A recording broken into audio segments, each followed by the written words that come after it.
President Ruto, the President of the Republic of Kenya, has come out and betrayed Samia Suluhu Hassan. This is something that most of the people are surprised. You know very well that Ruto is the first president that came out and said that he supported Samia Suluhu Hassan and even sent the deputy president, who is Kithure Kindiki, to go and represent him during the swearing in of Samia Suluhu Hassan. But something that has come as a shock is not only Ruto that has betrayed Samia Suluhu Hassan, claiming that elections that were practiced in Tanzania were not democratically, that there is no election that can be carried and someone to get 98.4%, something that can never happen here in Africa.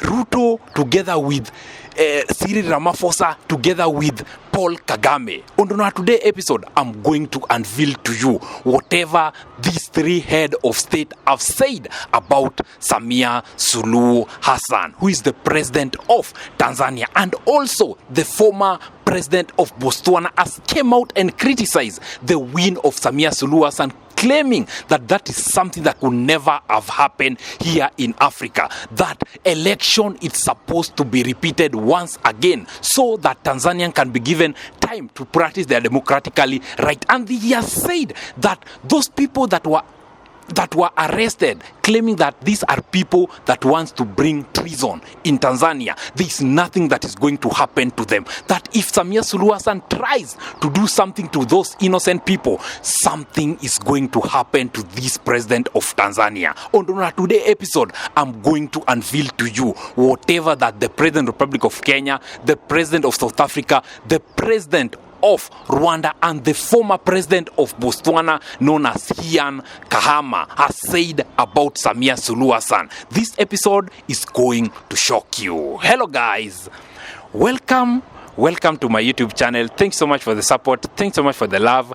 God bless you. God bless you. If you are new here, kindly subscribe and click the notification button for you to never ever miss any episode that we post here in our channel, because we always focus on whatever that is trending in the world of internet. We as Jeff Otieno TV, thank you so much guys for 5,000 subscribers. If it wasn't for you guys, we could not be where we are today. It's because of the love, it's because of the liking our work, it's because of sharing our work. We really appreciate. Right now, we are putting the bar so high. Road is to 6,000 subscribers before the weekend. I know that you guys are great guys and you are going to make it happen. On today's episode, I'm going to unveil to you how the President of the Republic of Kenya has claimed that Samia Suluhu Hassan stole the election, that this election that happened recently in Tanzania, it wasn't organic, that there's no democratic right that were being allowed the Tanzania to practice their democratic right in the ballot boxes. What really happened? Ruto was the one that sent Kithure Kindiki. He said that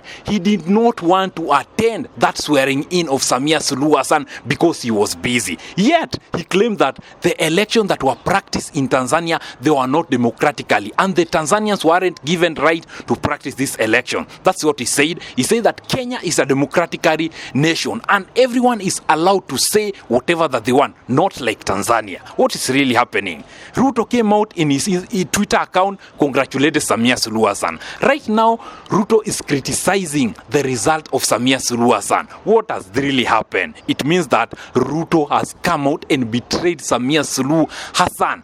And the chief officer here in Nairobi has said that if there's no Tanzania that is going to have legal documents practicing here in Kenya, is going to go back to his country. He's going to make sure that those people that are working harmlessly and are from Tanzania are going to go back home. Cyril Ramaphosa, the president of South Africa, said also that the election that were practiced in Tanzania, they were not democratically, and those innocent citizens were not given right to practice their election. And he has said that if they could organize another election so that the opposition leader that were arrested, that I'm talking about Heche and Tundu Lissu, could be released and a free and fair election to be practiced in Tanzania so that innocent Tanzanians can be given democratically right to practice their right in the ballot boxes. Something that has made Samia Suluhu Hassan to remain with only 4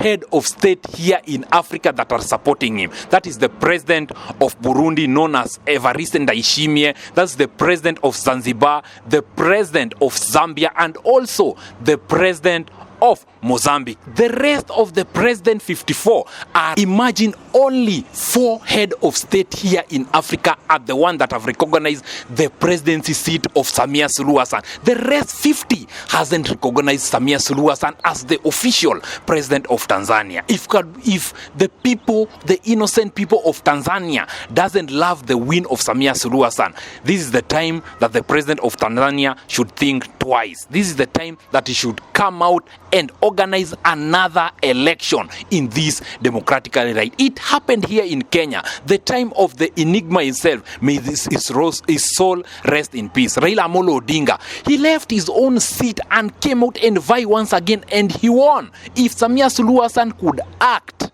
the way that Raila Amolo Odinga did, this is the time that Samia can redeem herself and be known by so many head of state and to be known by so many people, not only in Africa, but the whole world. On today's episode, that is the news that is reaching our desk. But something that is going to shock you is that the president of Rwanda declared that Samia Suluhu Hassan is the biggest murderer here in Africa. Something that people weren't seeing it happening. This is something that people are surprised that how comes Samia can be this wicked to innocent Tanzania. The former president of Botswana came out and said that Samia Suluhu Hassan is the worst president here in Africa. He hasn't seen a president like that is arresting people and competing alone. After competing alone, he declared herself as the president of Tanzania. And he's even taking the bar too high. It was 96 and saying after they are going to announce this election officially, she's saying that it is 98. Something that doesn't make sense. That is the former president of Botswana, who is Ian Kahama, who has claimed that this election should be redone once again. That's how head of state doesn't appreciate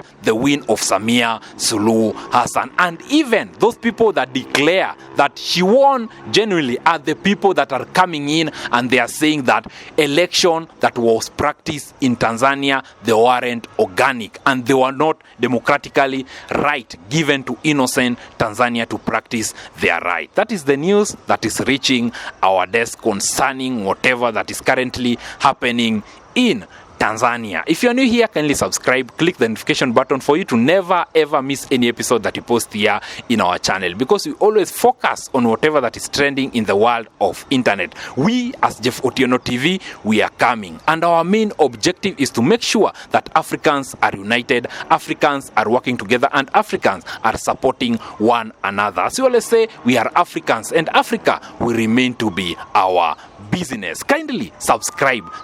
Road is to 10,000 subscribers. We are the #1 African TV channel where we focus on major issues that affect innocent Africans. Kindly subscribe. Until next time, we'll say game